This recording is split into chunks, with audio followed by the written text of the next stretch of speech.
éminent personnage public, et vous, proéminente,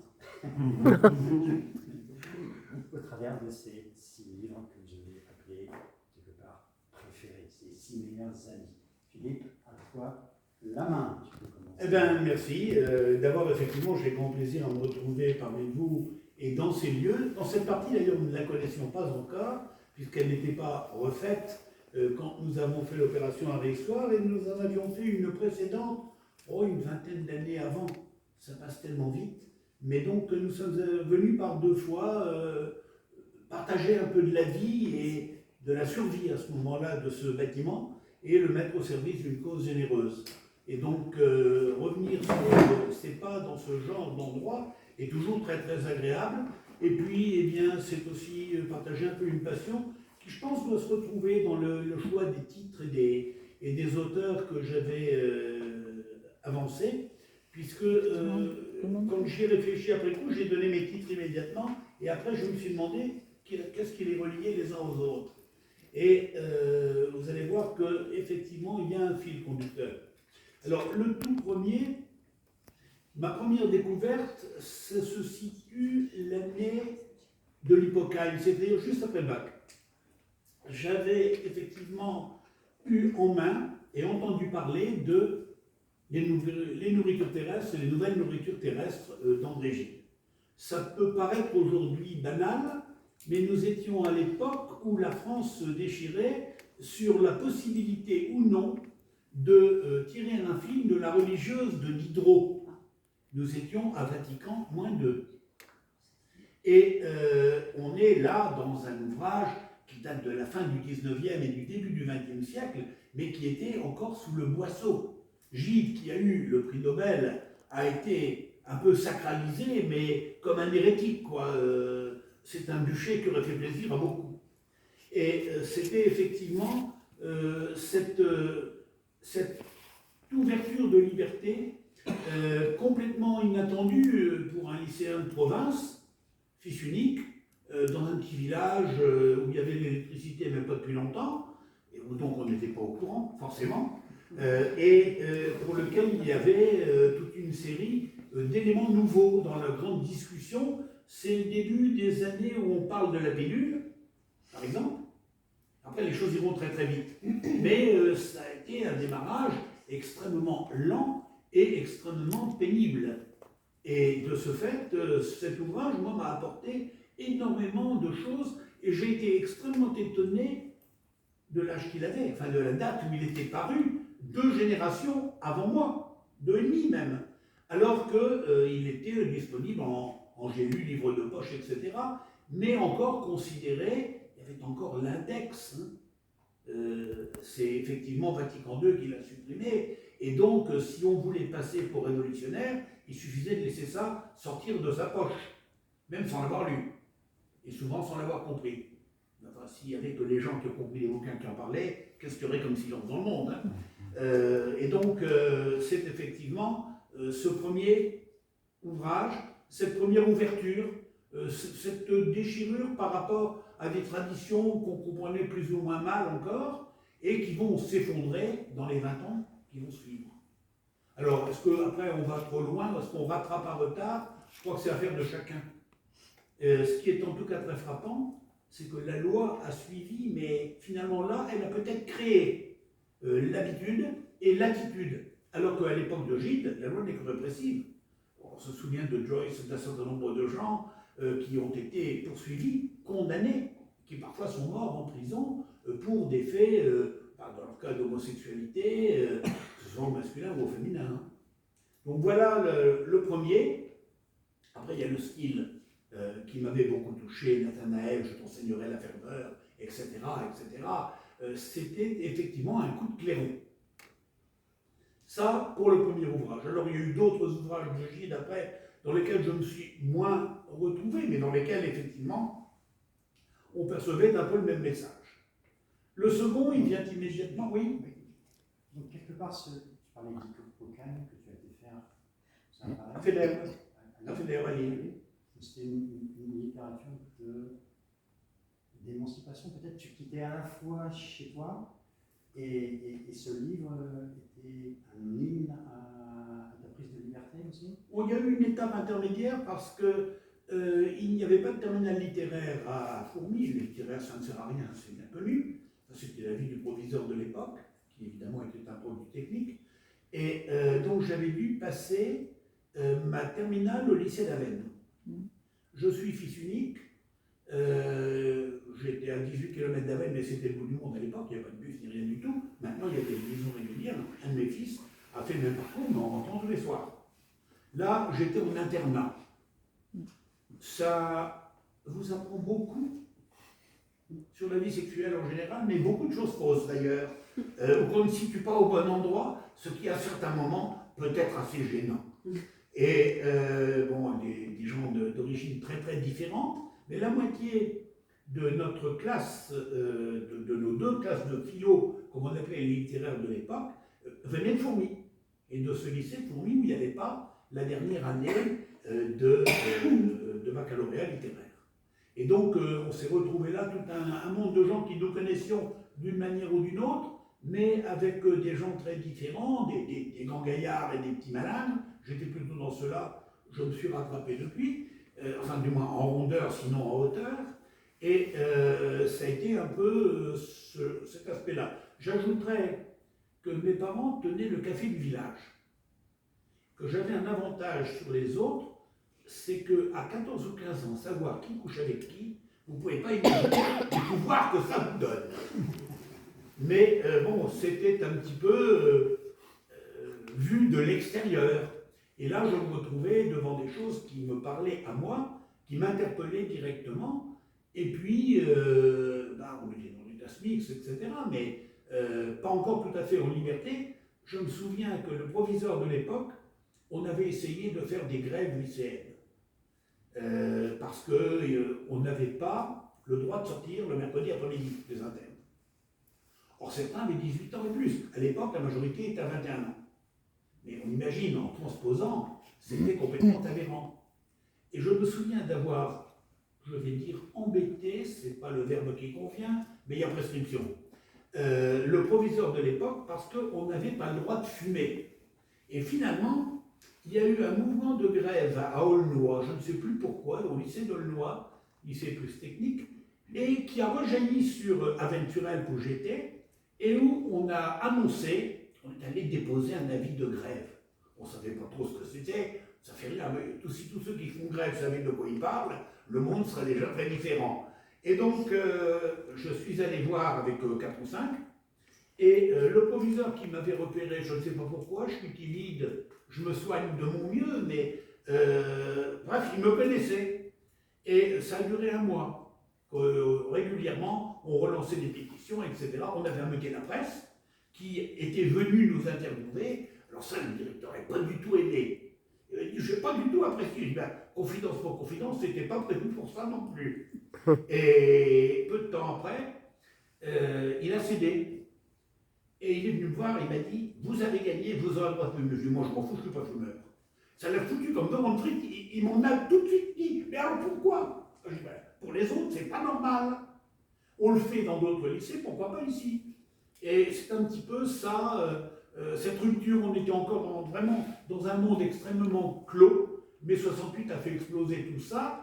Bon, les leaders de l'époque sont devenus sénateurs centristes depuis longtemps, pour une image d'actualité, il y a 40 et 50 kilos de ça, et c'est pas un maigre repenti qui vous parle, et qui les démentira. Mais à l'époque, on avait effectivement des situations extrêmement aberrantes, des retards considérables et des avancées verbales, mais qui n'étaient que des avancées verbales. Tout ça a volé en éclats dans cette période-là, et mai 68 n'a été que le coup de gong.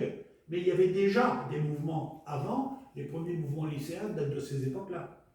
Et donc, Gilles est arrivé un peu comme la continuité. Ah, c'était ça, tiens, j'ai retrouvé un certain nombre de motivations que j'avais de faire péter les clichés.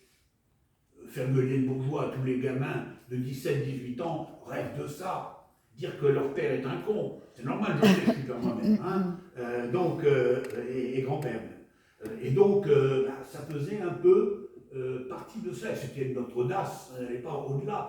Mais c'était quand même, dans un monde qui était vraiment figé sur place, c'était une avancée. Et j'ai retrouvé finalement le mode d'emploi, après l'avoir utilisé, dans ce que Gilles écrivait, je t'enseignerai la ferveur, etc., etc., ne sacrifie pas aux idoles, toutes sortes d'exordes comme ça, et qui sont effectivement, à l'époque, plus d'un demi-siècle avant. C'était le premier point. Et alors le deuxième, si on veut aborder celui-là, ça a été déjà mes fibres terriennes, je dirais. Ça a été la découverte de quelqu'un que par la suite j'ai encore plus aimé parce qu'il est un exemple de rencontre entre la culture belge, si ça existe, et la culture française, et mieux encore, la culture flamande, à l'époque où les élites flamandes mettaient un point d'honneur à parler français, ce qu'on appelait l'affaire Fransink. Et cet homme, j'ai découvert longtemps après qu'il était un peu quelqu'un de chez nous, puisqu'il était en fait au Caillou-Quimic, à Bussigny. Vous avez deux éléments notoires pour l'Occident chrétien, la maison de Émile Verhaeren, dont je parle, sur le haut, et la brasserie du Baron sur le bas. Parce qu'après l'effort, le réconfort. Émile Verhaeren, alors j'en avais retenu deux choses, trois même. La première, c'est que c'était un des fondateurs du parti, il s'appelait Parti ouvrier belge, le Parti socialiste belge. Et que parmi ceux qu'ils avaient convertis, il y avait le roi Albert. Albert est venu plusieurs fois faire des séjours discrets au Caillou-Quimic chez Émile Verhaeren. Émile Verhaeren est mort pendant la guerre, écrasé par un train en gare de Rouen. Il faisait des appels pour récupérer des fonds pour le gouvernement belge en exil, qui était à Sainte-Adresse, près du Havre. Je suis allé il y a quelque temps donner une conférence pour le mouvement européen là-bas, et on m'a accueilli à l'hôtel de ville avec la photo d'Albert, le grand drapeau belge, etc. J'ai dit, je me sens chez moi, puisque je suis à la frontière, effectivement, et que là, vraiment, l'histoire était devant nous. Et donc, Verhaeren, c'est à la fois cet aspect-là de l'histoire des idées et de la société belge. À l'époque, il n'y a pas encore le suffrage universel en Belgique.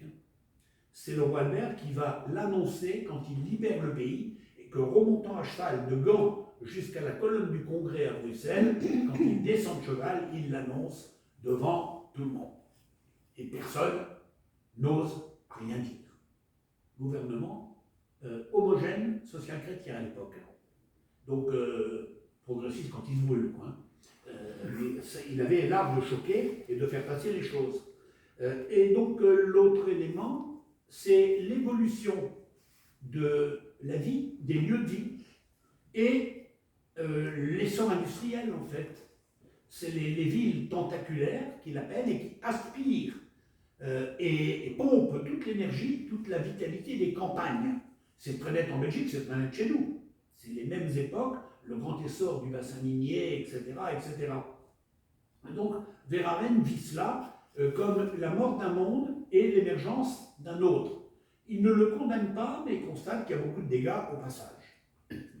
Et ces villes tentaculaires, j'en ai retrouvé le pendant à peu près à la même époque, un peu par hasard. Feuilletant comme ça des ouvrages, je suis tombé sur un ouvrage un peu de même inspiration, et sur un poème qui m'avait beaucoup frappé, qui parle de l'île. Et le poète s'appelle Albert Sama. Je ne sais pas si certains d'entre vous le connaissent, il est un peu oublié aujourd'hui. Mais il parle, c'est le fils d'une veuve travaillant dans le textile. Elle a 3 enfants. Ils vivent évidemment dans la misère, dans les courets, l'équivalent textile des corons miniers. Il décrit à un moment donné, il parle de la ville où sans fin, vomissant le charbon, l'usine en feu dévore un peuple moribond. Et il a surtout, c'est la fin du sonnet, la dernière phrase, qui est une merveille parce que je crois qu'elle est la plus belle définition qu'on puisse donner de la poésie, piscine, créée en grec. Le dernier vers dit « Et pour voir des jardins, je fermais les paupières ». Et ça m'a beaucoup marqué dans une œuvre moins connue, finalement, une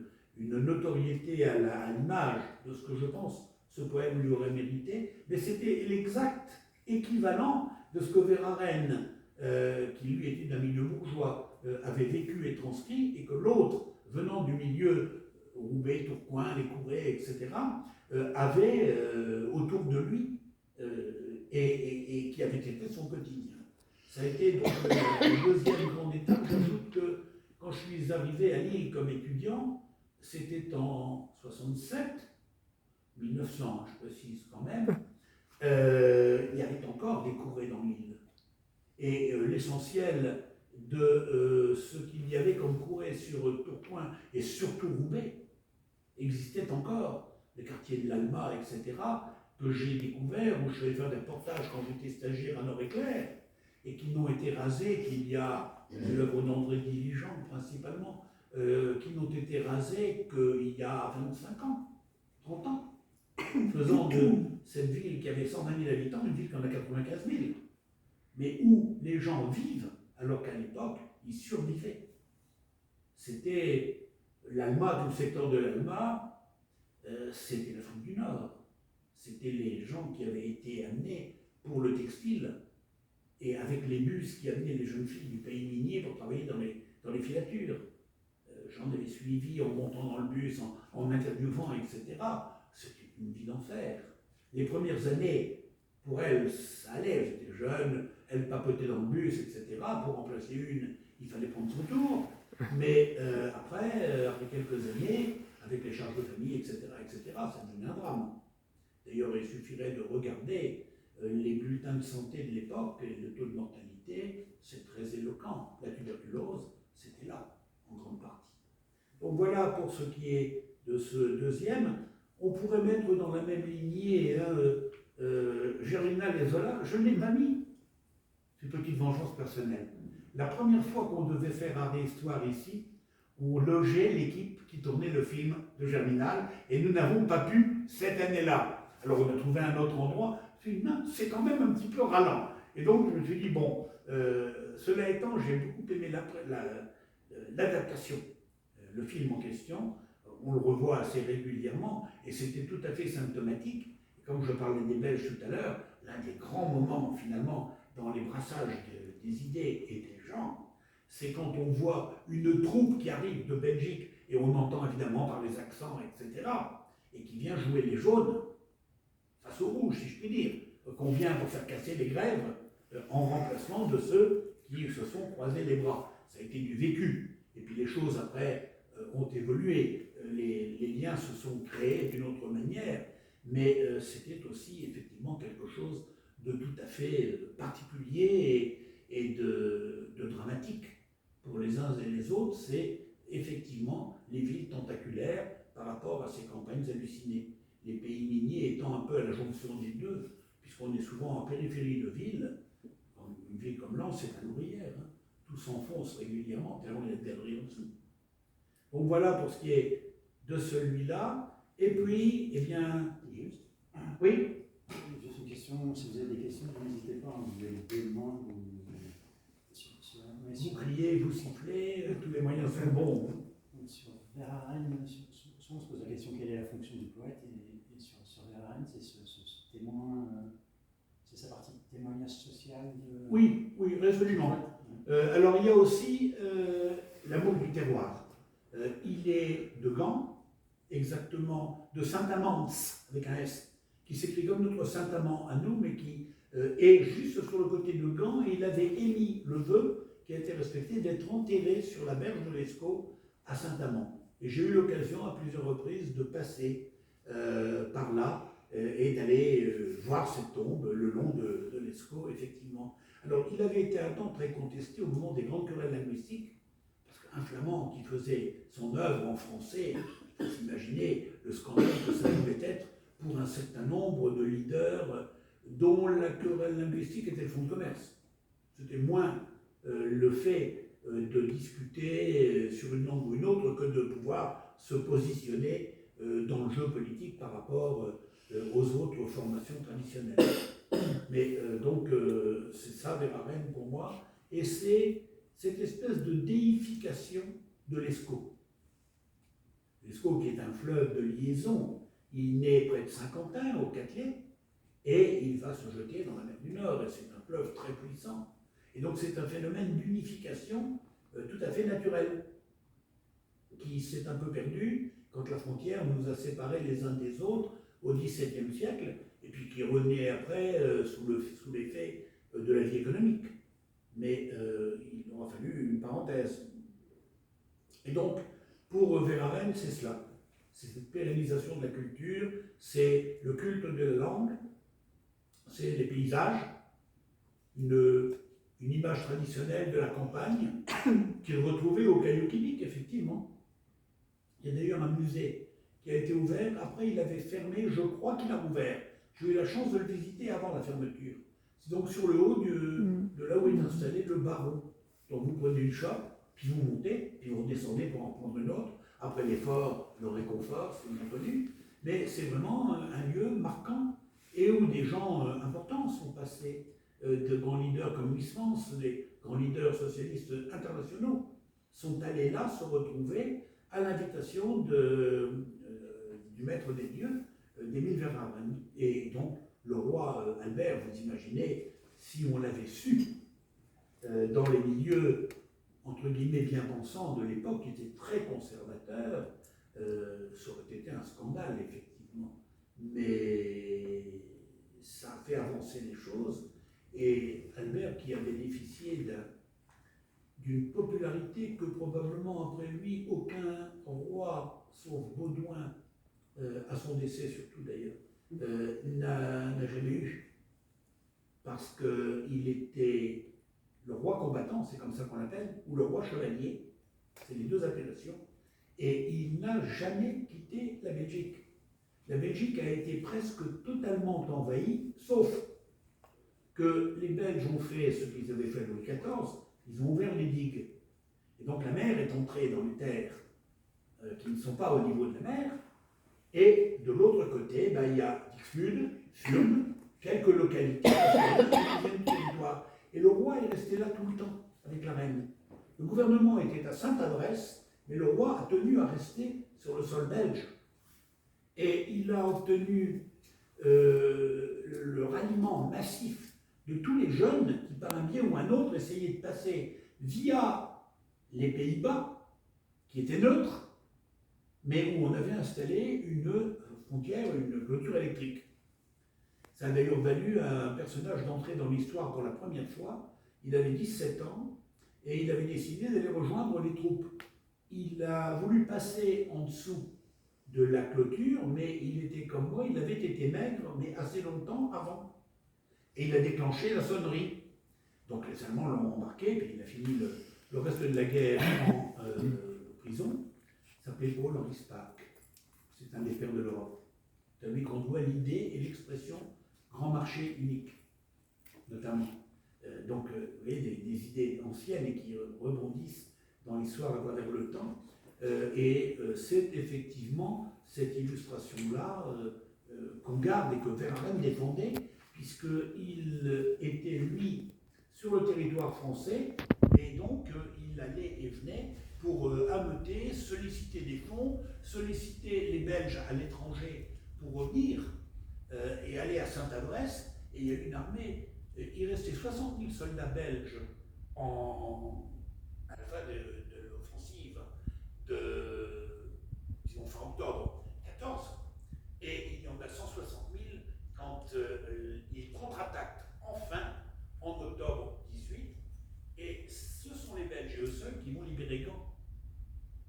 Et ils avancent triomphalement vers Bruxelles au moment où on annonce le cessez-le-feu. Ça s'est fait près de chez nous, à côté de la Capelle, à Audroy, très exactement, le 7 novembre à 20h20. Et donc, voilà le personnage, vous voyez, qui est en même temps un témoin, un acteur de l'histoire, on pourrait dire un sociologue de l'écrit finalement, parce que ces écrits sont une manière de transférer ses sentiments face à cette évolution dont il sent qu'elle n'est pas forcément totalement négative, qu'elle n'est pas forcément irréversible, mais qu'elle a quand même beaucoup d'éléments qu'elle entraîne derrière elle et dont on peut perdre un certain nombre de valeurs. Il ne parle pas de déchristianisation, c'est trop tôt, et ça n'est pas sa préoccupation à lui, qui ne s'affiche pas croyant. Mais c'est un peu ce que l'on entendra 50, 60 ans plus tard, avec des auteurs catholiques engagés. C'est toutes ces évolutions qui remettent en cause des habitudes très anciennes, sans qu'on voit toujours que derrière les habitudes qui disparaissent, de nouvelles apparaissent. Elles ne sont pas forcément les mêmes, elles n'ont pas forcément au début la même portée morale du moins on le croit, puis après les choses évoluent et les esprits évoluent aussi. Mais c'est un autre débat. Alors peut-être pour conclure sur VRN, je connais juste un livre, mais il y a aussi le prénom de la mort, en tout cas le thème de la mort, ou même la dialectique mort, toujours leur retrouver, sans être un spécialiste de VRN, je pense qu'il y en a dans la salle, mais juste pour vous donner une couleur de sa manière de parler des choses, il y a vraiment un condensé de puissance dans les images qu'il arrive à écrire dans ses poèmes. Ça me fait toujours penser à ces espèces de géants qu'on a tous dans les régions, ils sont énormes, puissants et absurdes à la fois, mais beaux et solides. Et par exemple, un texte qui s'appelle Pèlerinage, où vont les vieux paysans noirs par les chemins nord des soirs. À grands coups d'ailes s'affoler, en leur toujours folle volée, les moulins fous fauchent le vent. Le cormoran des temps d'automne jette au ciel triste et monotone son cri sombre comme la nuit. C'est l'heure brusque de la terreur, où passe en son charroi d'horreur le dieu Satan des moissons fausses.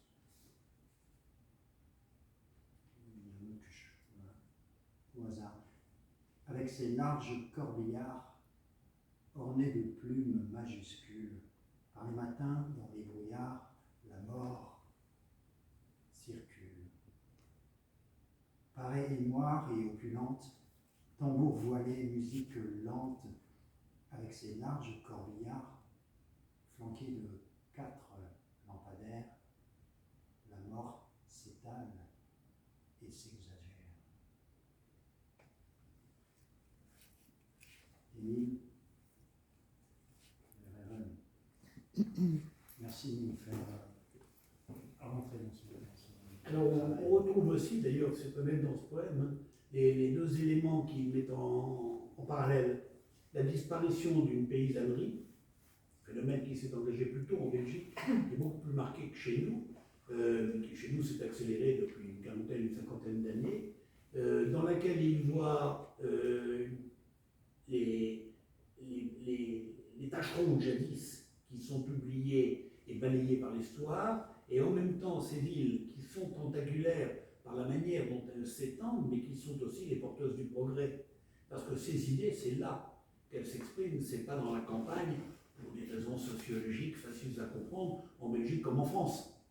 Et donc il est pris entre ces deux éléments-là, entre lesquels il ne tranche pas d'ailleurs, et la vie ne lui laissera pas le temps de voir qu'il y a une assez large incompatibilité apparente, mais une très grande compatibilité réelle, parce que la plupart des gouvernements qui vont se partager le sort de la Belgique sont des coalitions entre les socio-chrétiens et les socialistes, c'est-à-dire entre les gens des campagnes, pas toujours hallucinés, et les gens des villes, pas toujours tentaculaires.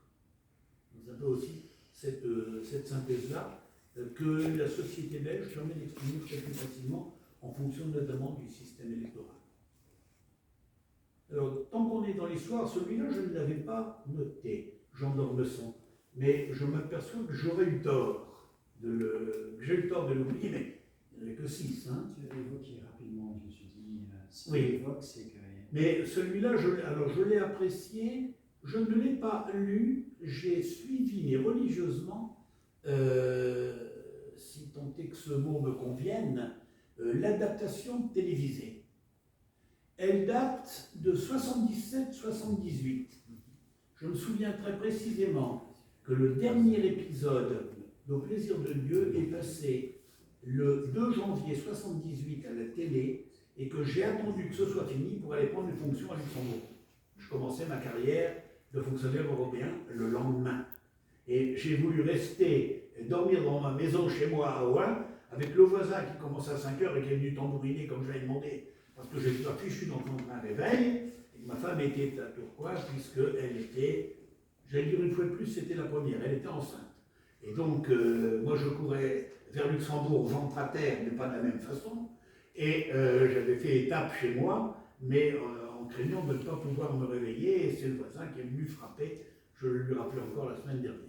Et donc, dans cette série, on voit effectivement toute une évolution, et c'est très net avec le château central et le duc Sosthène, déjà, rien que le prénom, c'est tout un programme, mais la scène la plus grandiose, c'est le moment où on le voit en étant 19. Il est devant le monument aux morts, et il a à côté de lui l'instituteur, donc forcément radical socialiste, anticlérical, et qui a été élu, qui lui a soufflé la mairie l'année d'avant. Et Sosthène, le duc, et l'autre, l'instituteur l'appelle que par son prénom, il dit quand même pas camarade pour ne pas lui faire avoir un infarctus trop vite, quoi. Mais Sosthène se tourne vers lui et lui dit quand même, si on m'avait dit que je me serais décoiffé devant la Marseillaise au monument, j'aurais crié que ce monde était fou. Et le directeur d'école, le maire qui l'a battu, fait un geste et on montre le monument. Et au monument, il y a les noms de leurs deux fils aînés. C'est vraiment ce rassemblement dans les périodes de très grande crise. Il y a 1 450 000 morts, jeunes par définition, dans cette guerre. Et donc, rares sont les communes, même les plus petites, qui n'ont pas un monument mort. Il y en a une ou deux dans l'Avesnois, mais pas beaucoup.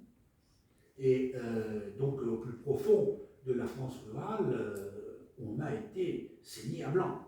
Et là, on est dans un village de Corrèze, peut-être à l'époque 1200 habitants, et aujourd'hui probablement 400. On voit toute cette dégringolade.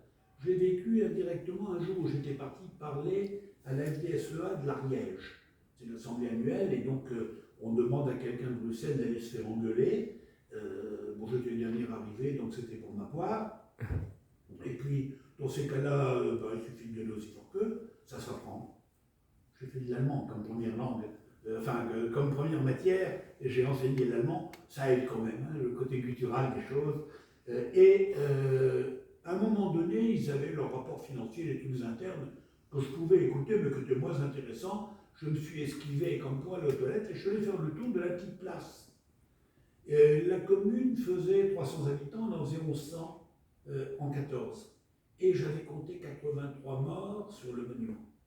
La saignée de la France rurale, je l'avais devant les yeux. Mon village qui à l'époque avait à peu près la même population, il y a 41 ans. C'est 41 trop. Plus un 3 qui venait de Belgique. Français mais habitant en Belgique. Et donc, vous voyez un petit peu, et c'est Au plaisir de Dieu, on retrouve tout cela. Après, il y a toute une fresque qu'il avait faite également sur l'évolution de la Corrèze et qui a donné lieu aux équipes de Michelet. Ça a été directement, Michelet étant plus contemporain, ça a été effectivement la même évolution et le même recyclage des idées et des hommes avec des querelles apparentes et puis des grands rassemblements dans la coulisse, disons, ou en dehors des périodes électorales. Donc c'était effectivement un autre nom. Je me souviens que Le plaisir de Dieu, je l'avais effectivement vu à la télé quand la série. J'ai été étonné que d'ailleurs elle ne repasse jamais. Oui, c'est vrai. Il y avait, comment s'appelle l'acteur principal Ah oui, Jacques. Je ne sais plus. Je ne vois pas. Personne n'a Le plaisir de Dieu sur. Ça doit probablement exister en cassette ou autre. Mais c'était vraiment quelque chose de remarquable et qu'on n'a jamais rediffusé après. Aujourd'hui, le moindre nanar, vous y avez droit 5 fois. Mais là, ça n'a jamais été rediffusé. J'étais au Luxembourg, je l'aurais vu. On a fait des programmes et tout. À mon grand regret, parce que je pense que je n'avais pas loupé un seul épisode, mais j'aurais eu grand plaisir à les revoir. Et même aujourd'hui encore, d'ailleurs. parce que ça n'a pas pris une ride, effectivement, pour qui se souvient de cette période. C'est effectivement la France rurale telle que Emile Weber l'a décrit dans La fin des terroirs. C'est un sociologue américain, et c'est remarquable. Mais c'est le genre d'ouvrage, si vous le laissez tomber sur votre pied, vous avez une fracture. Il y en a pour 1 kilo. La série, on va le faire avec Lina. Pardon ? Lina, on va l'éditer. Oui. Et il est sorti dans je ne sais plus quelle est l'édition, mais certains ont pensé que ça allait me plaire de sorte que je l'ai eu 3 fois. Alors j'ai fait 2 fois un cadeau à quelqu'un d'autre. Mais justement, ce soir, pour toi. c'est effectivement une somme, hein, souvent citée d'ailleurs par d'autres auteurs, parce que vraiment un ouvrage de référence. Alors on arrive peut-être aussi maintenant à un autre aspect de la poésie proprement dite, avec Guillaume Apollinaire. Ça a été la même époque, même découverte, c'était... j'étais en prépa, en Hippocane, il y a fait d'herbe, et quelqu'un en a parlé devant moi. J'ai regardé, j'ai commencé à le lire, puis je me suis retrouvé devant des choses qui m'ont donné une définition complètement différente de ce qu'on pouvait attendre de la poésie. Pour moi, c'était du classique, ça devait rimer, etc., etc. Vous avez Bergère, Otto Eiffel, le troupeau des pombelles ce matin, vous avez le surréalisme en poésie. Et puis toutes sortes d'expressions, de mots, les souvenirs sur le corps de chasse, etc., etc. On en connaît plein, et le pont Mirabeau, bien évidemment. Alors c'était, oui, une découverte peut-être aussi accentuée après par le destin tragique du personnage, qui avait une double nationalité française et polonaise, qui a opté, après avoir été refusé pour une nationalité française, qui a été admis sous les drapeaux, et qui a été blessé, trépané, et qui est mort le 9 novembre 1918, le jour où abdique Guillaume II, qui se réfugie en Hollande. Et donc, j'avais beaucoup apprécié le personnage, et je me suis rendu compte après que par le hasard des choses, quand j'étais à Sciences Po, donc rue Saint-Guillaume, le boulevard Saint-Germain, juste à l'angle, il y a un bistrot qui s'appelle Au Bisu. Et c'est là qu'il a écrit Alcool. Et c'est à l'étage qu'il est mort. Une plaque qui le rappelle, je ne savais pas, me suis trouvé devant, et du coup, la bière, il y avait un goût plus agréable qu'ailleurs. Je ne manquais pas d'y aller assez régulièrement, et quand j'ai l'occasion de passer, je repasse par là, effectivement, parce que c'est un peu... Puis ça tombe au Père-Lachaise également, mais bon, c'est pas la même chose. Mais là, c'était le lieu où tout était né, finalement, et c'est aussi une conception une manière de jongler, de cimenter les mots pour faire une autre réalité, quoi.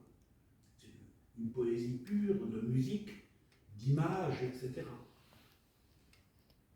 Je suis moins ouvert sur les calligrammes, mais bon, il y a aussi le jeu du graphisme, etc.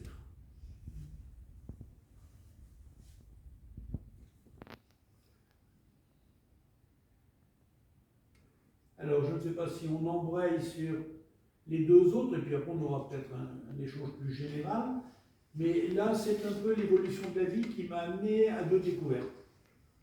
D'abord, étant à Luxembourg, et ayant à travailler sur les questions européennes, la formation permanente a amené à ce que certains doivent s'orienter vers des spécialités. Moi, j'avais un chef qui était allemand et con, ça va pas toujours ensemble, mais quand on a les 2 sur la même tête, c'est parfois un peu dur à se goinfrer.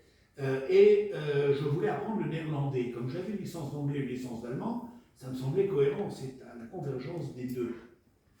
Et il me refuse une première fois parce qu'il y avait 3 mois que j'étais là, il dit vous êtes en période d'essai, on ne suit pas des cours quand on est en période d'essai. J'ai sympathisé avec un jeune Allemand qui, comme moi, commençait, et je retrouvais le soir, puisque son épouse n'avait pas rejoint Luxembourg et la mienne non plus. Et donc on parlait, et puis il m'a dit demain je ne pourrais pas être là parce que j'ai un cours de langue. J'ai dit attends, comment? Et du coup il m'a expliqué, Je suis retourné voir le lendemain mon chef en redéposant une demande. Et il a frappé la chaque devant moi. Qu'est-ce que vous voulez faire du néerlandais? Ben, j'ai dit, pourquoi pas?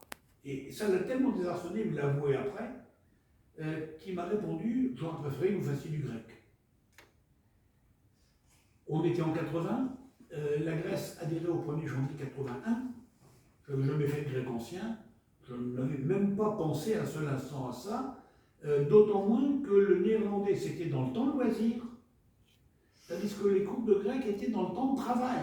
Je me dis, si déjà ils me refusent comme ça, c'est même pas la peine d'y penser, mais ça ne m'avait pas effleuré, il n'y a aucune raison logique.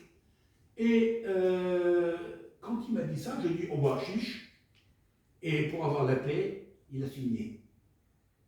Et donc je me suis retrouvé découvrir une langue que je ne connaissais pas du tout, un pays que je ne connaissais pas du tout, une carte des vins dont je n'ai pas encore fini de faire le tour, et bon, puis le hasard, donc, au départ, mais quand même des cours avec 5 ou 6 personnes, dont souvent un interprète, un traducteur, donc des gens qui ont une pratique de la langue et une rigueur de la langue que vous, en parlant, vous n'avez pas, et qui vous convainc bien. Et puis un danois, un allemand, etc. Donc tout ça était vraiment très agréable. Et je me dis, bah, tiens, je vais aller voir dans le pays où on n'était jamais allé. Donc nous voilà partis, ma femme et moi, en juin 81. Mitterrand venait d'être élu.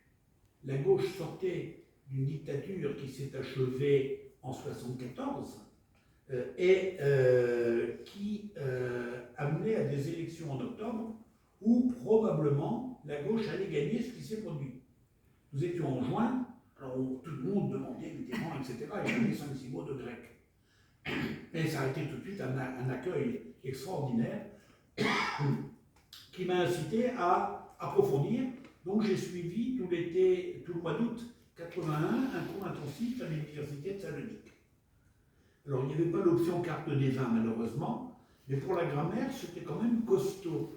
Et là il y avait des jeunes Français qui m'ont expliqué qu'ils étaient étudiants au Langso à Paris. J'avais entendu parler des Langso, que ça avait été créé par Colbert pour le commerce extérieur, mais c'est tout. Puis d'ailleurs, je m'imaginais que les Langso, c'était le chinois, le japonais, des choses comme ça, mais pas le grec qui est à nos portes. En fait, ça commence au tchèque. Le polonais n'est pas dedans, mais le tchèque est dedans. Pourquoi? Je ne sais pas. C'est une tradition comme ça. Et donc, je me suis renseigné, puis je suis un jour allé voir, on m'avait donné les horaires des cours, je suis allé voir celui qui était le prof principal, le directeur de l'UFR, comme on appelait, en expliquant ce que je faisais, ce que je cherchais. Il m'a dit, mais il faut vous inscrire chez nous, on va vous organiser. Je connais plusieurs étudiants ou étudiantes très méticuleux qui vont vous photocopier les cours. Vous ne pouvez pas venir toutes les semaines, c'est logique. Mais voilà, et je me suis retrouvé donc embringué à approfondir cette langue. Et puis, avoir finalement le diplôme et le diplôme supérieur. Enfin bon, ça c'est un détail. Et parmi les œuvres à apprendre, il y avait un poète dont je n'avais jamais entendu parler. Yorgos Seferis. Seferiakès en grec. Seferis, ça a été l'un des premiers prix Nobel de littérature grecque. Et je me suis rendu compte que ce que j'appréciais chez cet homme, c'était le fait qu'il ait le regard critique sur son pays, tout en le drapant dans de belles expressions. Seferis était diplomate. Alors, vous savez, la diplomatie, c'est l'art de dire merde d'un imparfait du subjonctif, en mettant un petit emballage autour. Et donc, il faisait une critique de son pays sans que ce soit trop voyant, mais tout en étant portant. Il a d'ailleurs été ambassadeur à Londres, notamment. Et il était le frère d'un des leaders du parti, entre guillemets, libéral, Tsatsos, qui est devenu président de la République. Seferis n'a pas écrit beaucoup, mais il a écrit sur la Grèce éternelle. À travers les choses du passé, il voit les choses du présent. Et cette synthèse entre les deux, que je retrouvais chez d'autres auteurs chez nous, m'a beaucoup parlé. Ça m'a beaucoup plu, avec en plus une clarté de langue. Il faut préciser qu'il y a en Grèce, moins maintenant, mais il y a encore 20 ans, c'était très marqué, un phénomène de ce qu'on appelle la diglossie. C'est-à-dire que la langue officielle était le grec ancien à peine transformé. Ça reste le langage de la justice, mais elle n'est pas faite pour être comprise, et le langage de l'extrême droite grecque. C'est pas le hasard non plus. Mais donc cette langue qui s'imposait progressivement, la langue du peuple, la dimotiki, dimos c'est le peuple, hein, la démocratie, elle était finalement très belle. Et quand elle était mise, je dirais en musique quasiment, comme il le faisait, elle trouvait une sonorité extraordinaire. Alors il y a à la fois les idées de la splendeur passée et de la détresse présente, mais tinarchia mimi qui synchronie flipsi, avec les vestiges du passé et la détresse d'aujourd'hui. Parce que la Grèce demeure encore assez largement un pays très pauvre, très misérable à l'époque. Ça a été l'un des grands clients des fonds européens. Le pays s'est complètement transformé. Il reste encore beaucoup à faire, mais on vient de très très loin, de très très bas en matière de santé publique, etc., etc. Avec plus de Grecs, 3 millions de Grecs aux États-Unis, contre 10 dans le pays, 1 million au Royaume-Uni et 1 million entre l'Allemagne et les autres pays, notamment en France. Et donc, à une ou deux générations. Donc, c'est effectivement très très frappant. En plus, un pays de frontières récentes, puisque la Grèce, Alexandre le Grand, a été envahie, peuplée, dépecée, et que la Grèce, telle que nous la connaissons aujourd'hui, les derniers changements de frontières datent de 1947, notamment ces îles des Cyclades, dont je rentre là, Milos, etc., la patrie de la Vénus de Milo, qui était sous domination italienne. Alors vous aviez les Turcs, vous aviez les Anglais sur un certain nombre d'endroits, à Rhodes en particulier, et à Chypre, qui est la dernière esclandre diplomatique britannique, qui a bloqué tellement que Chypre n'a jamais pu rejoindre la mère patrie et est devenu un État indépendant, mais qui n'est pas autosuffisant, et pour lequel il y a en plus un problème avec une minorité turque, pour partie imposée en 1974, et de 70 000 habitants sur 450 000. Mais donc qui bloque un petit peu l'évolution du pays. Enfin bon, voilà. Et donc, c'était à la fois cette musicalité, ce jeu du passé, et il regarde, il voit les pierres d'aujourd'hui, il voit les ruines, et il se souvient de ce qu'il y avait avant. Et par exemple, dans un poème, il parle d'un roi légendaire, le roi d'Aciné, une ville disparue. Et il dit, le roi d'Aciné, un vide sous le masque. Autrement dit, il y a l'apparence et la réalité. Et on se souvient de l'apparence, on oublie la réalité.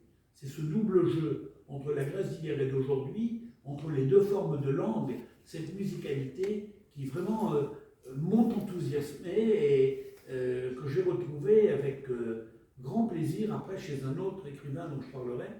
Mais l'œuvre majeure et qui lui a valu son prix Nobel, premier prix Nobel grec moderne, en langue grecque moderne, c'est celle que l'on voulait essayer de trouver, qui s'appelle Strophi, et que l'on a traduit en français par strophe, ce qui, à mon avis, est une erreur, parce que le mot a un double sens.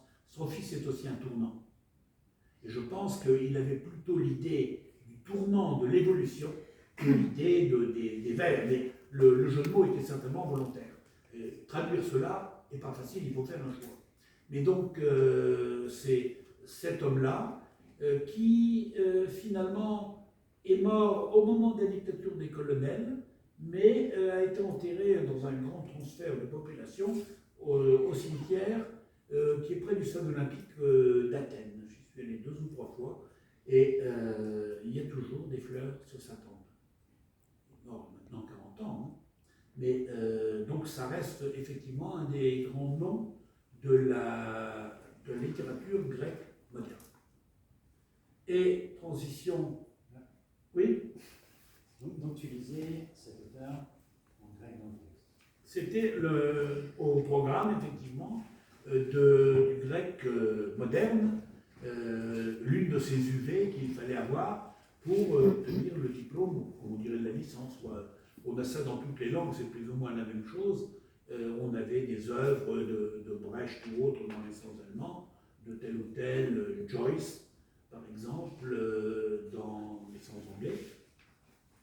Et puis, après, on pouvait, il allait mieux d'ailleurs, en lire quelques autres que celles, en plus de celles qui étaient imposées, pour dire qu'à l'oral, on puisse donner l'impression d'être à l'aise dans l'œuvre, faire des références, des citations de ceci ou de cela, ce qui permettait effectivement tout de suite d'être reçu haut la main, parce que tout le monde ne le faisait pas, et puis on ne peut pas en un quart d'heure jauger complètement quelqu'un, mais donc si on donne l'impression qu'on connaît tout, l'examinateur se prête au jeu. Excusez-moi, je n'ai pas saisi le nom. Yorgos, alors Georges Seferis, S-E-F-E-R-I-S. S-E. F-E-R-I-S. Alors sous son nom de jeune fille, si je puis dire, c'est-à-dire son nom grec proprement dit, c'est Séphériades. S-E-F-E-R-I-A-D-E-S. Séphéris, c'est un abrégé. C'est la forme moderne, et la Séphériades, c'est la forme. Alors on appelait ça la Kafaré, ou ça, c'est la langue ancienne. D'accord. Par rapport à l'antimotique qui est la populaire. Son nom de jeune fille, c'est Séphériades. C'est le nom d'origine, oui. S-E-F-E-R-I-A-D-E-S. Ma question, elle était plus, parce que tu évoquais la musicalité de la langue grecque. C'est vrai que moi, la dernière fois que j'étais en Grèce, je devais avoir 5 ans, je me souviens surtout que je mangeais des biscuits sur la plage. Donc mon frère se faisait piquer par les méduses en nageant. Je ne me souviens pas de la Ah, c'est un pays qui ne manque pas de piquant. Hein. Clairement. Et on en parlait l'autre jour avec Marc sur est-ce que c'est réaliste ou pas d'aller traduire de la poésie, sachant qu'on va perdre beaucoup du sens des mots un par un de façon assemblée, et que la musicalité va disparaître aussi. Oui. Tu disais qu'il y a une très belle musicalité dans ce qu'il écrit, et pour quelqu'un qui n'a jamais entendu parler grec, comment tu pourrais parler de la musicalité justement de cette langue par rapport oui. Si la question a du sens. Oui, ça dépend beaucoup de l'auteur que l'on traduit et de qui le traduit. Je crois beaucoup à la traduction de la poésie par un poète. J'ai vu, dans mon dernier parcours linguistique universitaire, c'était le néerlandais, on essayait de traduire Hermann Goethe.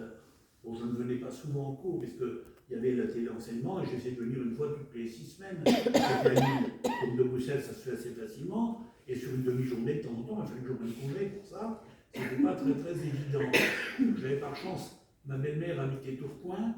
Alors, quand on peut emmerder sa belle-mère, c'est toujours un petit moment de plaisir. Donc j'allais loger là, où je passais avant, puis je revenais après. C'est l'occasion de la voir, lui faire des courses, n'importe. Mais les étudiants, on n'est pas à même, sauf cas très particulier. Par contre, il y avait une dame qui, elle, était en retraite. Elle avait été professeure de néerlandais, mais dans le secondaire, dans l'un des rares postes autour de Steenvoorde, de toute cette région, où on parle encore un petit peu le néerlandais de France, qui d'ailleurs est différent du néerlandais de Belgique, qui lui-même est différent du néerlandais des Pays-Bas. Un peu compliqué. Et elle réussissait à très bien traduire. Parce que, bon, je pense qu'elle avait probablement un composé où elle avait écrit de la poésie en français, et une manière de dire et de voir les choses. Alors après, jusqu'où réécrit-on ce qui a été écrit, jusqu'où le traduit-on? Traduire, trahir, hein, les mots sont voisins. C'est pas très très évident, mais quand on réussit à transcrire dans une langue des poèmes de cet ordre et qui trouvent leur musicalité dans la langue d'accueil, je crois que c'est un tour de force. C'est très difficile de traduire la poésie, effectivement, mais c'est un enjeu qui mérite d'être tenté.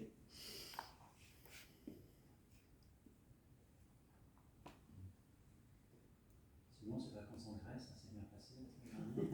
Oh, bon oui, ma foi, d'abord, c'était pas les régions inondées, c'était pas les régions incendiées. En fait,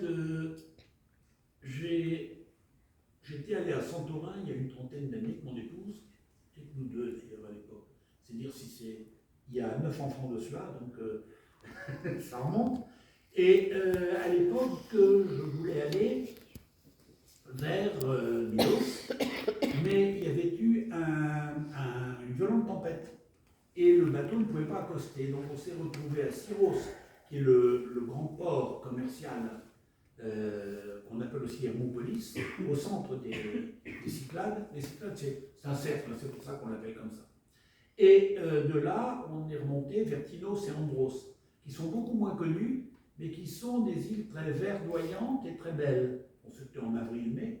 On était quand même passé par Mykonos avant, pour voir Délos notamment, écarter les Américains pour voir les choses qui valaient la peine.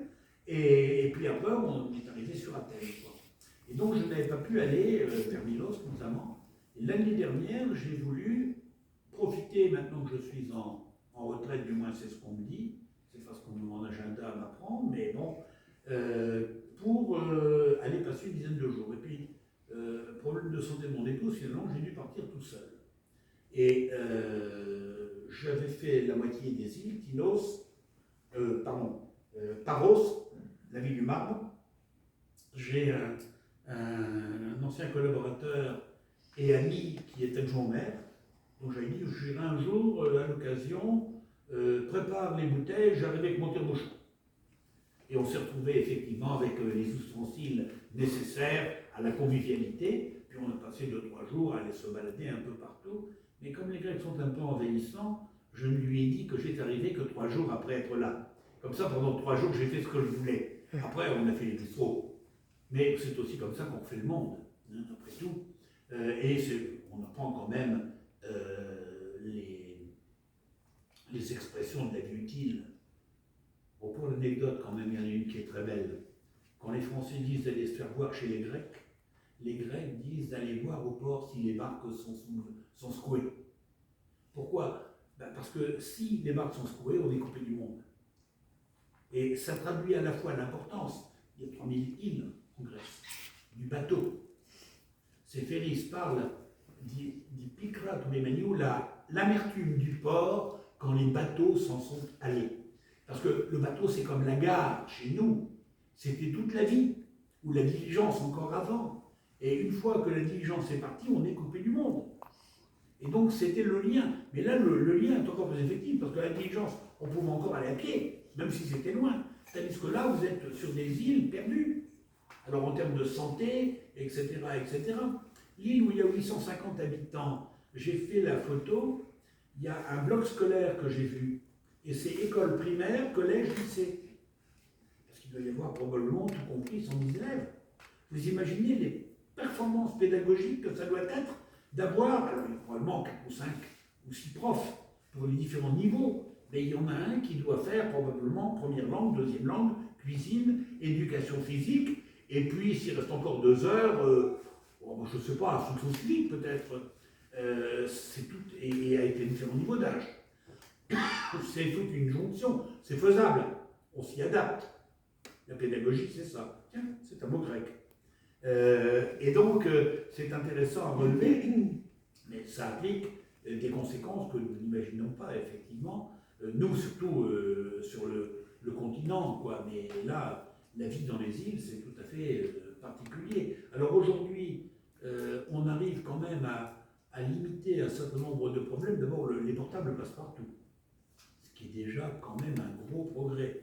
Il y a des hélicoptères et des zones, on dit hélidrome, enfin eux ils disent hélicodromio, donc des aéroports pour hélicoptères, à peu près partout. Donc si urgence médicale, si besoin de médicaments ou autre, sauf vraiment tempête phénoménale, on peut facilement intervenir et faire intervenir. Mais, et puis à la télé, etc. etc. Mais il y a 20 ans, 30 ans, il n'y avait pas tout ça, et avant encore moins, bien évidemment. Alors là, c'était tout à fait autre chose. Cela étant, vous aviez le même phénomène démographique sur ces îles que ce que Verhaeren appelle à propos des campagnes hallucinées. Un exemple, la moitié de la population de Samothrace, la célèbre île de la victoire de Samothrace, vit à Stuttgart. Parce qu'il y a eu des accords passés et que l'industrie automobile a embauché des dizaines de personnes dans les années 60 qui ont fait souche. Il y a 1 million de descendants d'Allemands en grec.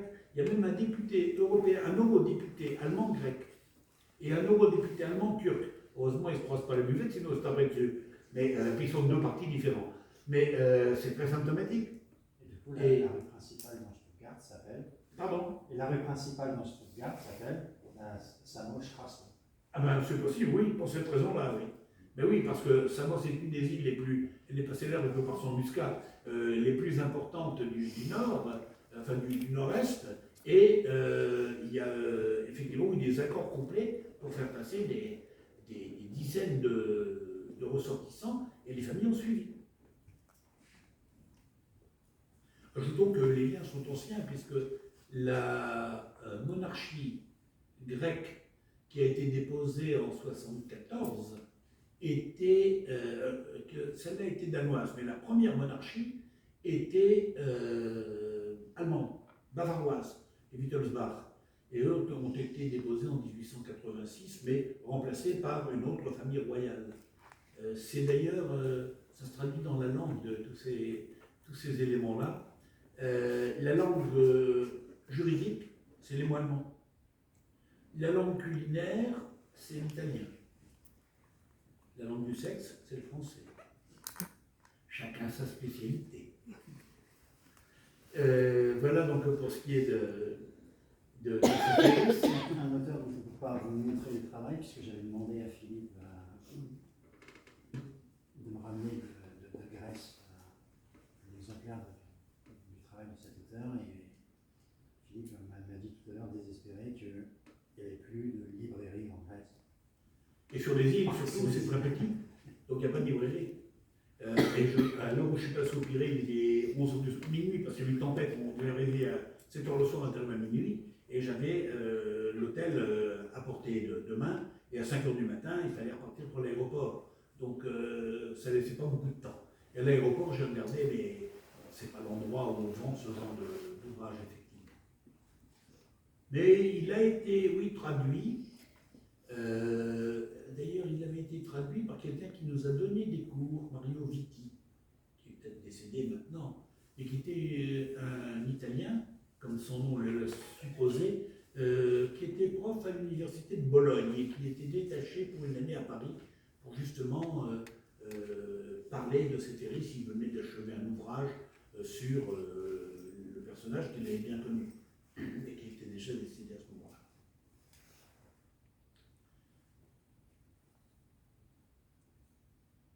Autre horizon peut-être, et après on envoyera de façon plus générale, comme on vous a dit qu'on fermait à 5 heures demain matin. Donc, alors là c'était dans la suite des choses. Après la Grèce est arrivé l'élargissement ibérique. Alors on a cherché des gens de la même façon. Mais pour une question de principe, moi qui étais prof d'allemand dans ma jeunesse, je n'allais pas aller à l'espagnol, ça aurait été vraiment trahir. Puisque c'était mon principal concurrent. Ils avaient 2/3 de l'effectif et les Allemands, au mieux, 1/3. Au mieux. On n'est même plus là aujourd'hui.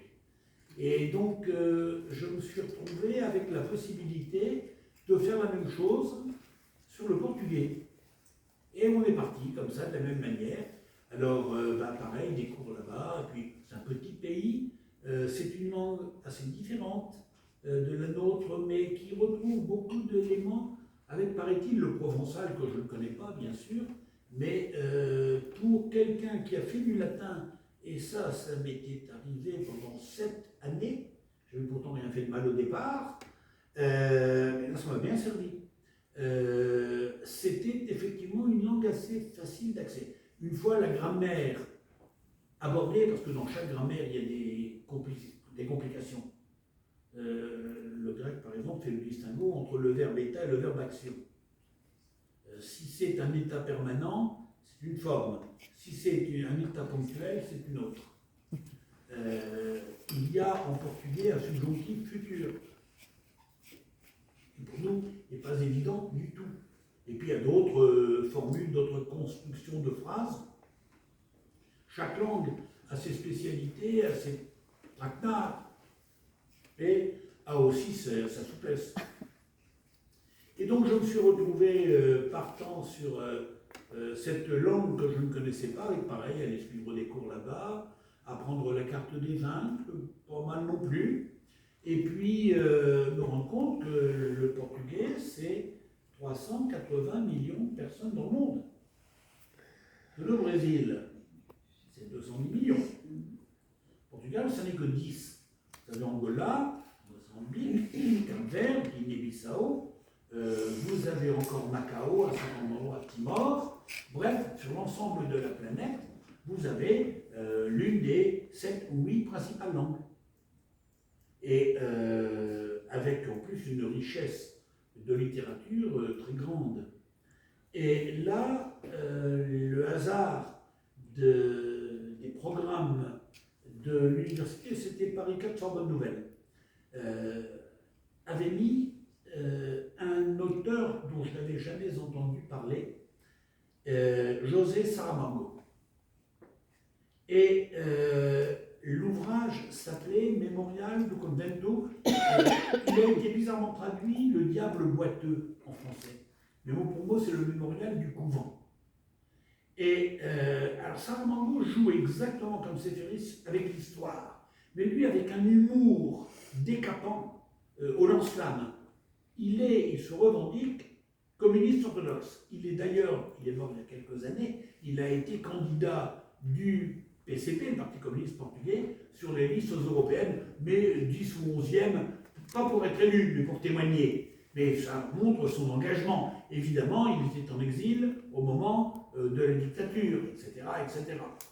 Et donc, Saramago, qui est d'un anticléricalisme au moins aussi fort qu'était, et qui est encore largement, l'archaïsme de l'Église catholique portugaise, jongle à travers toute l'histoire en reconstituant, et avec des anachronismes voulus, et en parlant des orgies dans les couvents, des rois qui se réservent les bonnes sœurs les plus jeunes, etc. Tout un parfum de scandale délibéré, dans une langue d'une cruauté, mais en même temps transparente, langue vraiment populaire là aussi, et avec une certaine poésie dans l'outrance. Mais c'était ce jeu de l'histoire à travers le temps, c'est toujours la même chose. Il parle d'une scène de l'Inquisition, et arrive le coup d'État de Salazar, ou bien la PIC, qui était la police secrète, où il parle des martyrs chrétiens, et au milieu arrive Delgado, qui était le chef de l'opposition, candidat contre Salazar dans des élections truquées, et qu'on trouvera noyé dans un puits à la frontière côté espagnole, etc., etc.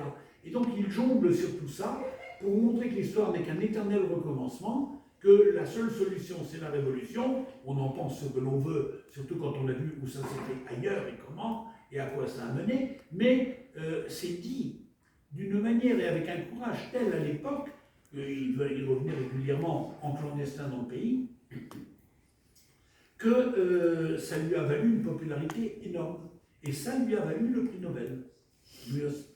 Alors cet ouvrage, Mémorial du couvent,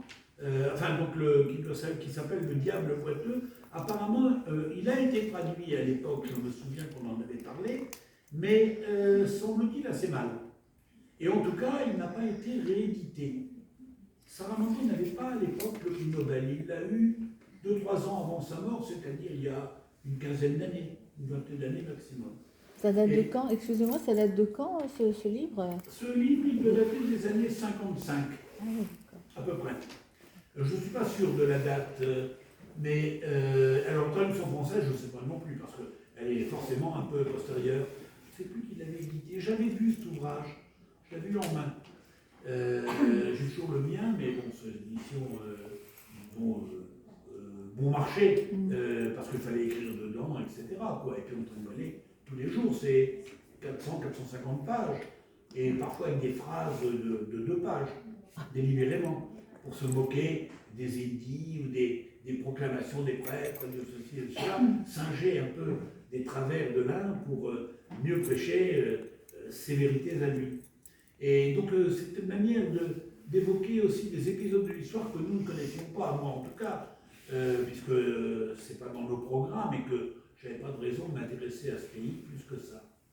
Et donc, quand on cherche un petit peu, on s'aperçoit de tas de choses dans les travers des rois, la monarchie, etc. La France n'a pas fait mieux, hein, loin de là. C'est un travers que l'on retrouve à toutes époques. Mais c'est dit d'une manière, alors avec un humour de commis boucher, je dirais, hein, avec le grand couteau, et puis vas-y que je te découpe. Mais quand on se souvient des prises de position, par exemple, du cardinal primat de Lisbonne à Vatican II, c'était vraiment un siècle en retard. Hein. Donc, il y a un appel au crime contre la pilule, etc., etc. Enfin, ce genre de choses. Pire que l'Espagne à ce moment-là. Et pourtant, l'Espagne avait déjà fait fort. Au Portugal, il n'y a pas eu véritablement de guerre civile parce que le coup d'État s'est traduit par un départ en exil.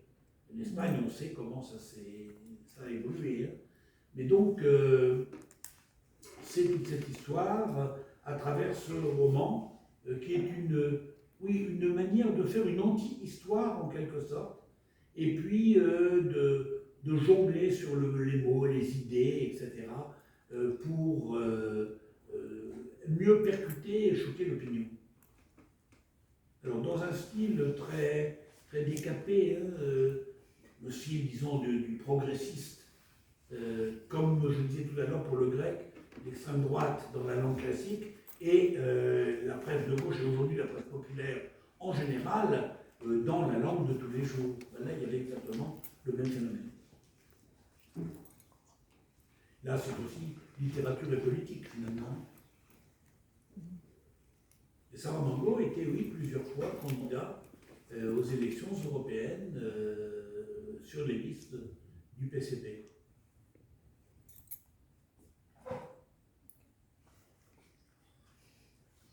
J'ajouterais, si je faisais un point sur la culture classique du Portugal, quand même quelques extraits des Lusíadas, le grand poème épique de la grande culture lusophone, disons, parce que ça déborde largement le Portugal lui-même, où Camões décrit toute l'épopée les Lusíadas. Ce sont les ancêtres qui créent le Portugal et qui, à travers le monde, vont développer le progrès, développer le pays, coloniser, etc. etc. Et il oppose au départ des caravelles qui s'en vont pour conquérir les nouvelles terres. Il y a les vieux, les sages, comme l'on dit, qui sont sur le quai. Le quai s'appelle le Restello. C'est le quai qui est à Lisbonne, vers Cascais, là où il y a le PLD des présidents de la République, où il y a les Hieronymus, pour ceux qui connaîtraient. C'est le monastère où était enterrée la famille royale. Et il parle de ces gens qui protestent et disent il faut rester ici, c'est pas prudent. Et il oppose donc ceux qui n'ont pas voulu bouger et les autres qui. Alors il écrit pour moi, à travers des mers jamais encore naviguées, ont donné de nouveaux mondes au monde. Parce qu'ils ont découvert, on parle portugais sur la terre entière, parce qu'ils sont allés par-ci, par-là. Ils étaient persuadés d'arriver en Inde, ils étaient en Amérique, mais bon, parce qu'après ils sont arrivés quelque part, puis après ils sont allés en Inde, etc., etc. Mais donc c'est toute l'épopée avec des petits moyens et avec un retentissement énorme à travers le monde, quoi. Ça a été le Brésil, l'un des grands pays, et c'est le principal berceau de la lusophonie aujourd'hui, avec une littérature différente, une langue un peu différente, plus différente du portugais et du continent que le belge par rapport à nous, mais avec des choses un peu comparables. Quand on sourit qu'un belge vous dise 70, lisez Molière, vous trouverez. C'est la même chose. Les Suisses parlent d'octante, c'est tout à fait logique d'ailleurs linguistiquement, et c'est pas une hérésie, loin de là, c'est un beau mot. Il y a exactement la même chose. En plus, bon, il y a la culture brésilienne qui fait qu'il y a des tas de mots. Quand on me disait tel mot, mais en portugais ça veut dire ça, incapable de savoir ce que c'était parce que c'est un arbre qu'on ne connaît pas, ou c'est un animal qu'on ne connaît pas. Les nuances de vert, on n'en a pas 50, mais eux, il y en a des multiples. Je me souviens d'une fois où on était à la tribune avec les organisations agricoles. Ça se passait en Brésil d'ailleurs. Et on avait discuté un petit peu avant avec le gars qui m'avait fait venir. Et on me pose une question de la salle en disant oui, mais on a toujours des problèmes pour exporter. Et qu'est-ce que vous prévoyez pour l'abacachi? Le mot. Et le gars qui était à côté a lu dans mon regard que je ne savais pas ce que c'était, c'est le mot tupi. Tupi, c'est la langue des Indiens, pour désigner l'ananas. Ça ne s'invente pas. Hein. Et alors il y a comme ça un certain nombre de choses, donc quand on le sait, bon, on y fait attention, quoi. Mais le gars avait fait tout naturellement, hein. C'est un art que de coller le mec qui vient ramener sa fraise comme ça, sa fraise ou son ananas ou autre chose. Mais là, il n'avait pas fait exprès, il avait parlé tout à fait spontanément, et bon, on ne s'en est pas rendu compte parce que l'autre a tout de suite pensé, et il m'a chuchoté ananas. Bon, je savais de quoi y retourner, mais c'est pas évident, mais c'est une richesse phénoménale ces mots. Vous avez des écrivains brésiliens qui ont fait toute leur œuvre là-dessus, hein. Verissimo, le temps et le vent, une fresque de 4 ouvrages, sur le 19e jusqu'au 20e siècle au Brésil. Toute l'histoire de la colonisation, parce que le Brésil est une juxtaposition de colonies. Tout au sud, vous avez le Rio Grande du Sud, ce sont des Allemands. Alors, les plus avouables sont venus dans les années 1880-1920. Les autres sont arrivés en laissant leur croix gammée discrètement sur le côté, ou en les repassant leurs cousins argentins, qui eux les présentaient assez largement. Hein. Mais donc, il y a toute une culture, il y a des chalets dans le sud du Brésil, dans ce Rio Grande do Sul, qui sont les chalets de la forêt noire. Ils ont un vin blanc, qui est tout à fait le vin blanc allemand. Un peu plus sucré, hein. Pour les diabétiques, c'est mort subite, quoi. Mais c'est effectivement très très particulier, retrouver cela comme cela à travers le temps, ça relativise beaucoup de choses, quoi. Et puis ça montre les liens d'une période à une autre, et qui ne demande qu'à se réaffirmer. En période de guerre, le Portugal a été beaucoup aidé pour le Brésil. Pour l'Espagne, c'est un peu différent. Et le Portugal a servi d'ailleurs de tête de pont dans tous les sens. Hein. Quand les espions voulaient se rencontrer, ils se retrouvaient à Lisbonne, notamment ceux du Reich et les autres. C'était la place où chacun se retrouvait et où on essayait de régler un certain nombre de choses plus ou moins discrètes et forcément plus ou moins légales. Et plutôt moins que plus. J'ai l'impression. Ce qui est intéressant au travers de ce voyage dans les différents auteurs, au départ j'ai essayé de comprendre quel était le lien entre les différents livres. Est-ce que c'est des liens politiques, humanistes, sociaux, liens de style, parce que tu as quand même beaucoup de poésie, même si on a trois, hein, sur Apollinaire, et puis ce grec dont vous avez tous marqué le nom. C'est Féris. Et puis finalement, je me dis que c'est aussi une littérature qui nous a emmené voyager ce soir, puisqu'on a fait de la Belgique, je nous a parlé du Luxembourg, on a été au Portugal, on vient tout juste d'Amérique du Sud, mais on était passé en Grèce juste avant.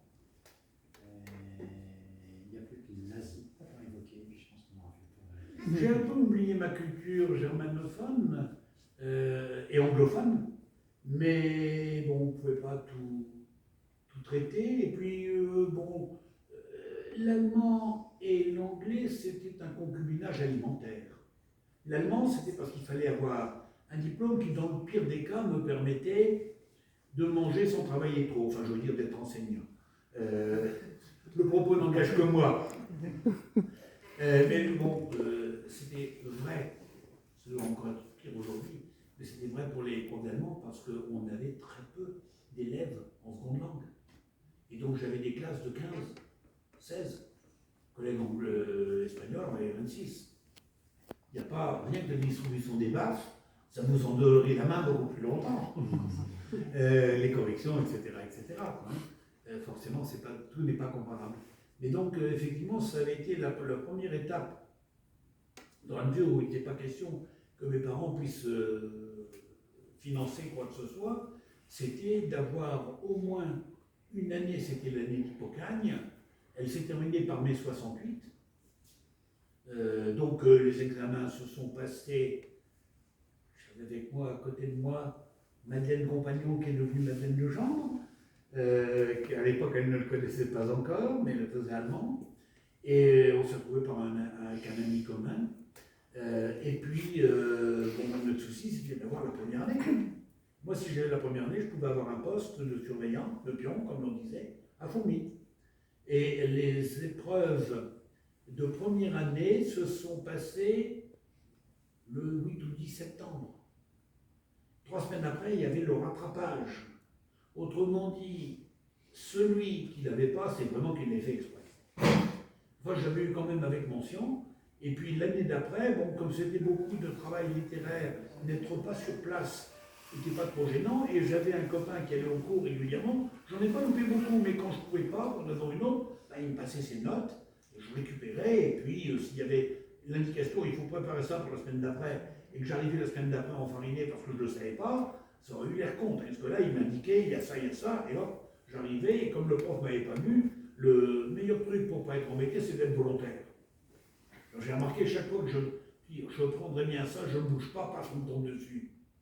Tandis que là, vous demandez, vous levez la main immédiatement, tout le monde se planque, donc dit oh, tranquille. Puis il propose un deuxième sujet pour lever la main. Oh ben non, il faut laisser pour les autres. Vous êtes sûr d'avoir gagné votre année. Hein. C'est terrible, mais je me souviens quand je suis arrivé, c'était le 22 mars 1968, une date comme ça. Première fois que je vais au cours d'allemand en fac. Parce que j'étais en Hippocagne à Féderne, et le prof d'allemand nous a dit, vous embêtez pas, on était 3. L'un d'ailleurs a très mal tourné, c'est devenu le recteur de l'académie, il est maintenant en retraite. Mais on s'est retrouvés comme ça quelques temps après, on était voisins à la cité universitaire. Et le prof nous avait dit, vous embêtez pas, ils sont 300 à la rentrée. À la rentrée de janvier, il en restera 200. Et au printemps, 120. Donc, au mois de, travaillez ici tranquillement avec ce que je vous indique. Et puis, au mois de mars, je vous ferai une lettre pour mes collègues, que vous irez voir, on a l'habitude, on se connaît depuis longtemps. Et je suis arrivé le premier jour, je vous présente au prof, un grand gaillard qui faisait les cours de grammaire, et il me dit, oui, bah, très bien, mais on parle à la fin, mettez-vous donc là, vous allez voir. Et il commence par ouvrir son bouquin, il dit, bon, alors, j'avais demandé de relire ça et ça et ça. Alors, il pose telle question. Tout le monde se planque. Alors, vous, tout le monde se cachait, et à la fin, il dit, vous voyez, c'est un cours de langue vivante. Et il met un point d'honneur à ne pas parler. Et tout l'enseignement était fait comme ça. On était juste avant mai 68, hein. Ça n'a pas beaucoup changé après. Parce qu'après, on parlait beaucoup, mais pas beaucoup d'allemand. Donc, refaire le monde comme ça, c'était pas non plus la meilleure solution. Enfin, c'était d'un extrême à l'autre. Puis après, les choses se sont, je pense, quand même normalisées, mais j'étais là pour le voir, au moins sur cette matière-là. Et c'était ça qui était très très frappant. Nous, on pouvait travailler assez facilement dans des petits groupes de mais les amphis de fac, on pouvait très bien passer sa vie à ne rien faire. Alors à l'examen, théoriquement, il y avait une sanction, mais si l'examen était purement sur la connaissance de langue, que la personne était alsacienne, elle avait l'examen, les doigts dans le nez, elle n'avait rien foutu de l'année. Reste que connaître une langue est une chose, la maîtriser pour pouvoir l'enseigner à d'autres, c'est autre chose. Et le troisième élément, c'est avoir de quoi, si je puis dire, rouler sa caisse sans perdre ses planches. C'est-à-dire, quand on vous parle de Victor Hugo, dire, oh, vous savez, moi, la peinture, hein, bon, ce genre de conneries. Donc, il faut pouvoir, effectivement, encore que Victor Hugo est peintre, mon exemple n'est pas tout à fait bon, savoir un petit peu de quoi il s'agit. Et il y avait une épreuve absolument terrible dans l'oral de fin de première année. Le prof avait une carte muette de l'Allemagne. Et il vous disait, un nom de ville, il fallait la pointer. Un nom de rivière, il fleuve, il fallait pointer, etc., etc. J'ai eu une chance inouïe. À la fin de mon bac, j'avais eu ce qu'on appelle une bourse Zelidja. Ça n'existe plus aujourd'hui, c'était une création d'un ingénieur minier qui exploitait des mines au Maroc et qui avait légué sa fortune à l'Institut de France pour donner des bourses de voyage. Mais les mines ont été épuisées et donc ça s'est perdu il y a 20 ou 30 ans. Et j'avais eu une bourse pour aller faire, l'idée, il fallait présenter un projet. Le mien, c'était avec une petite mobilette, une 49.9, d'aller faire tout le tour de l'Allemagne. Ce que j'ai fait en 2 mois et demi, sauf la RDA, bien sûr. À l'époque, on ne pouvait pas y pénétrer, hein, ce qu'on appelait l'Allemagne de l'Est par la suite. Et donc, quand il me demandait une ville, il me disait Passau, je disais là, et là c'est Munich, et là c'est. Au bout de 2 minutes, il m'a laissé partir. Mais les gens ne savaient pas. J'ai d'ailleurs eu un souvenir, la dernière épreuve, le certificat littéraire en allemand, 3e année, enfin c'est le même principe dans les autres langues, hein, c'est celle qui compte double et qui finalement vous donne la possibilité d'enseigner. Préparer le CAPES et délivrer l'enseignement. Et le prof arrive, alors c'était les turbo-profs qui arrivaient de Paris, avec une seule hâte, c'est-à-dire on y repartir évidemment. Et là, il arrive par le train est un peu en retard, on était 3-4 à attendre, et il appelle le premier n'est pas là. Il dit, ah, ben, j'ai mon train à telle heure, etc. Moi je lui dis tout à l'heure, écoutez, si vous voulez, je veux bien passer tout de suite. Ben, il me dit, mais sans préparation, ben, je vous en tiendrai compte. Oh, ben, si vous voulez, alors je lui donne le second, et puis on a démarré comme ça. Hop. Et le second, quand je sors, la fille me dit, ça se fait bien possible, oui, j'ai l'impression, ah ben c'est vrai que toi tu parles allemand couramment. Et elle était en train de passer l'examen qui lui aurait donné la possibilité d'enseigner, et par sa réflexion, elle m'avouait qu'elle n'était pas capable de parler couramment. C'est quand même un peu gênant pour une langue vivante. Et malheureusement, ça a beaucoup été fait comme ça, sans compter que le CAPES est plutôt un permis polo pour apprendre à conduire à vélo. Avec des programmes un peu farfelus, sans rapport avec la réalité du vécu, du pays, etc. Et puis surtout, un apport pédagogique qui ne vient qu'après. C'est quand même avant qu'il faudrait le donner, me semble-t-il. Enfin, bon, on va pas refaire l'enseignement, il y a déjà assez de gens qui se sont cassés les dents. Je sens derrière une très grande histoire d'amour entre toi et l'enseignement. Oh, peut-être. C'est une manière de soigner ma timidité naturelle. Pour terminer sur ces différents ouvrages que tu nous as présentés ce soir, je pense que la personne la plus jeune dans l'assistance, ça va être Juliette. Juliette qui est venue de Lyon, spécialement pour assister à ce libraire d'un soir ce soir. Quel est le lien? Voilà, si tu voulais nous en offrir un des 5 par exemple que tu as présenté ce soir, parce que voilà, il faut faire un choix. Juliette, elle vient de partir à Lyon, elle est dans ses études de com, je me trompe? Elle est dans ses études de com. L'avenir de communication. L'avenir est devant elle, comme nous. Lequel tu lui donnes et pourquoi en fait? Quel est celui qu'elle va pouvoir emmener plus longtemps aujourd'hui? Oh, je pense, sans l'ombre d'un doute, au plaisir de Dieu. Oui, à la fois pour la manière d'évoquer l'histoire, d'en tirer des leçons, etc.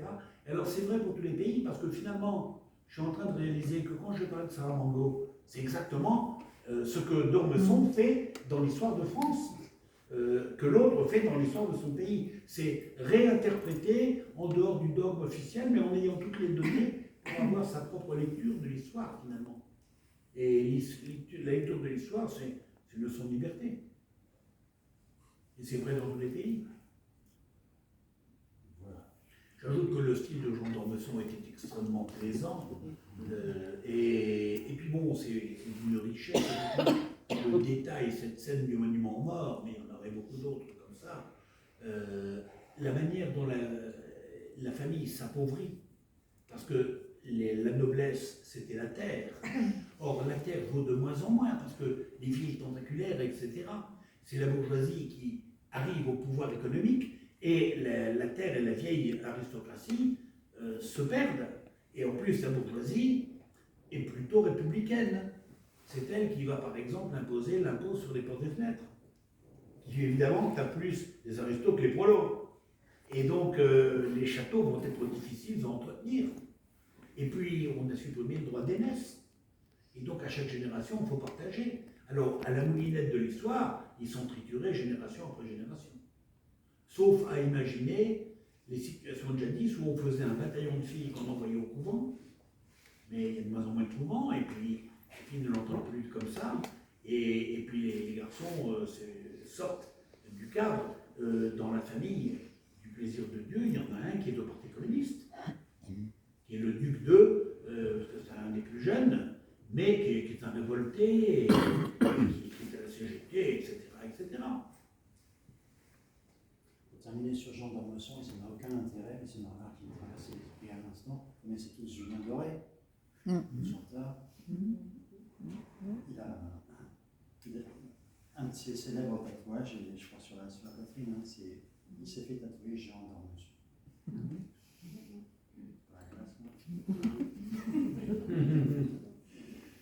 J'en profite très rapidement et d'abord à remercier beaucoup Philippe pour son intervention ce soir.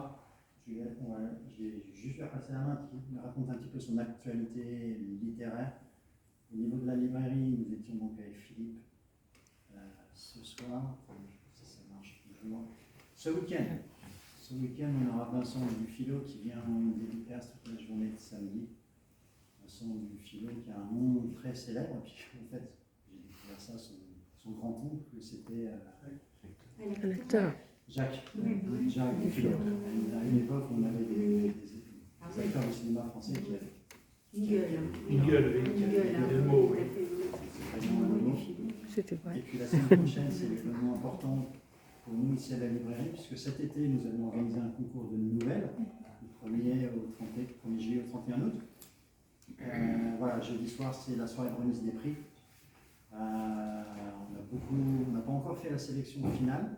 On a reçu les votes de tous les auteurs, il y en avait 37 pour 57 nouvelles. Mais on a créé le prix en l'honneur de René, qui est la mascotte, René le renard. On va remettre donc le renard d'or de la meilleure nouvelle, le renard des auteurs, c'est-à-dire le renard qui a été le plus publicité par les auteurs, puisqu'on leur a donné à tous les 57 textes qu'ils ont pu donc découvrir, lire pour voter ensuite. Et puis le renard de cœur, bien sûr, le texte préféré du jury. Voilà pour l'actualité de la librairie. Votre actualité, ça va être très très bientôt de vous rassasier non plus de mots, mais des repas que l'on nous a préparés. Je te laisse nous en dire plus sur ton activité littéraire. Oui, d'abord, vous remercier pour votre attention soutenue. Je n'ai pas entendu trop de ronflements, donc j'espère que j'ai bien interprété. En tout cas, c'est pour moi un grand plaisir et de retrouver ces lieux et de partager avec vous ces quelques instants de souvenirs, de passion, etc., qui vous en évoqueront peut-être d'autres. Alors, pour ce qui est de l'actualité, l'ouvrage le plus récent, c'est celui-là, Les chemins creux du quotidien, qui évoque un peu tous les paradoxes du monde d'aujourd'hui et tous les bouleversements, par exemple, de la campagne, avec notamment dans la vie quotidienne, dans les repères de la vie quotidienne, où il y a 60 ans, si on ne voulait pas que le curé sache qu'on faisait, il fallait raser les murs. Aujourd'hui, pour en trouver un, il faut faire une battue. Le monde n'est plus tout à fait le même. Et où, aujourd'hui encore, on constate que ce qui était le village dortoir d'hier devient le village mouroir, et que ça n'est pas effectivement le fait de télétravailler ou autre qui créera des liens. Ça crée plutôt des cellules complètement hermétiques les unes par rapport aux autres s'il n'y a pas un lien de festivité ou d'une manière ou de cordialité d'une manière ou d'une autre. Et donc il ne faut pas juxtaposer les solitudes, il faut créer ou stimuler une vie collective. C'est peut-être une redéfinition du rôle des élus locaux, parce que ça ne se fait pas forcément de soi. D'autant plus que la voiture permet d'aller très très loin. On va au bout du monde, on ne va plus forcément au bout de sa rue. Je suis très frappé dans mon village, et vous faites la même remarque, j'en suis sûr, chez vous. Il y a de plus en plus de portails sur lesquels il n'y a pas de sonnette. Alors, si vous voulez vous faire entendre des gens quand ils sont là, la sonnette, elle est à 8 ou 10 mètres à l'intérieur sur la porte d'entrée. Mais entre le portail hermétique et la porte d'entrée, il y a un molosse qui court et qui manifestement n'est pas végétarien. Donc vous avez des problèmes dramatiques de communication. C'est tout à fait symptomatique. Les gens partent le matin, ils ferment derrière eux parce qu'il n'y a plus personne, ils rentrent le soir, ils ferment derrière eux pour qu'il n'y ait personne qui vienne. On juxtapose des solitudes là où on parle de collectivité locale. Alors ce sont toute une série d'éléments comme ça de réflexion autour de ces paradoxes. Le précédent, c'est le fruit d'une résidence d'écrivain à Vézelay. Alors Vézelay, j'étais en face de la basilique. D'une part, les rencontres avec les groupes de pèlerins, parce que par chance pour moi, il y avait beaucoup d'Allemands, de Brésiliens ou de Portugais, d'Italiens, et donc la communication était facile, les motivations sont intéressantes. Vézelay, où l'Église aujourd'hui diffuse un message de paix, en oubliant qu'un tout petit peu plus bas à la Cordelle, elle a prêché la deuxième croisade, qui n'a pas été exactement une expédition humanitaire, loin s'en faut. Et donc c'est un peu les paradoxes du message à travers le temps, et puis des différentes époques qui se succèdent. Alors ici, c'est un ouvrage sur le maintien à domicile des personnes âgées. C'était écrit avant les problèmes des EHPAD tels qu'on les a évoqués avec Orpea, etc. Mais c'est à travers l'aide à rester chez soi et toute la manière de faire évoluer effectivement la ville, évoluer le logement. Rien que le problème de la boîte aux lettres qui était à 8 mètres, quand la personne ne peut plus bouger et qu'elle est seule, le courrier dans la boîte aux lettres, elle ne peut pas aller le chercher.